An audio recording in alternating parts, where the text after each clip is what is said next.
Hi all, today I have again come up with 5 important MCQs. So number 1, a physical therapist is assessing a patient in ICU. The patient has the following signs such as weak pulse, quick respiration, atonic breath and nausea. Which of the following condition is most likely occurring? Is the patient is developing hypoglycemic, or is the patient is developing hyperglycemic, or it is a sign of cardiac arrest, or it is a sign of end stage of renal failure? And the answer is the patient is developing hyperglycemic. So the key is the acetone breath, which has a fruity odor and strongly associated with ketone production. This points to the diabetic ketoacidosis, which occurs in a severe hyperglycemia, not in the hypoglycemia. The second question, medical record indicates a patient has developed a condition of respiratory alkalosis. Which of the clinical signs would not apply to the condition of respiratory alkalosis? So, A, muscle tetany, it's common due to decreased calcium ionization. Syncope, another, it is possible from decreased cerebral blood flow. And third one, numbness, also common due to paresthesia. So in the respiratory alkalosis, the primary issue is hyperventilation, which lower carbon dioxide and raises the blood pH. So the answer is D, anxiety. It is typically a cause of respiratory alkalosis, not a clinical signs resulting from it. So the third question, which is related to the lab values. Which of the following lab values would indicate symptomatic aids in the medical chart? T4 cell count per deciliters. So A, greater than 1000 cells, B, less than 500 cells, C, greater than 2000 cells, or D, less than 200 cells.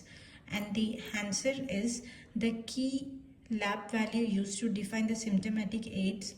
So the normal CD4 count is roughly like 500 to 1500 cells, and the aid is diagnosed when CD4 is less than 200 cells. So the answer is D, less than 200. It is a diagnostic threshold for the AIDS.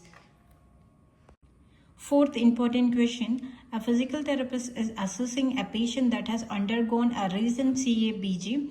The physical therapist noticed a mole with irregular edges with a bluish color.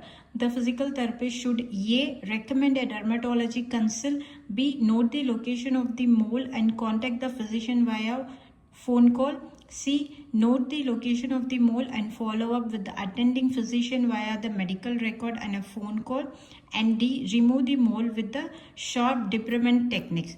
And the answer is, it is quite obvious. Described mole with the irregular edges, bluish color, which raises a concern for the possible of malignant skin lesion.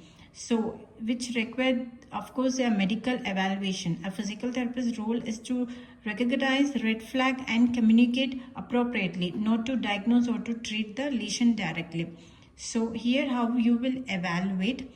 The recommendation to the dermatology is not approved because that is too passive and incomplete communication.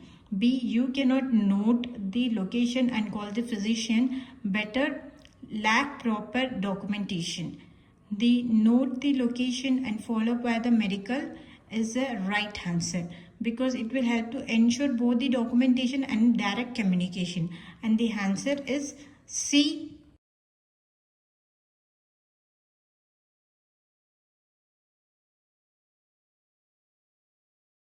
The last fifth question, a physical therapist is assessing a 18 years old female who has recently suffered a TBI.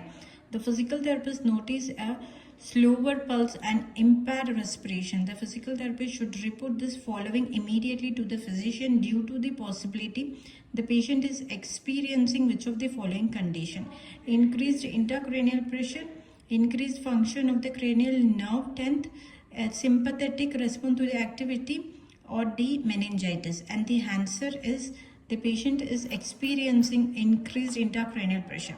So the combination of slow pulse, which is bradycardia, and the improper irregular respiration in the patient with the recent TBI is a highly concern for cushioning response, which indicate increased intracranial pressure.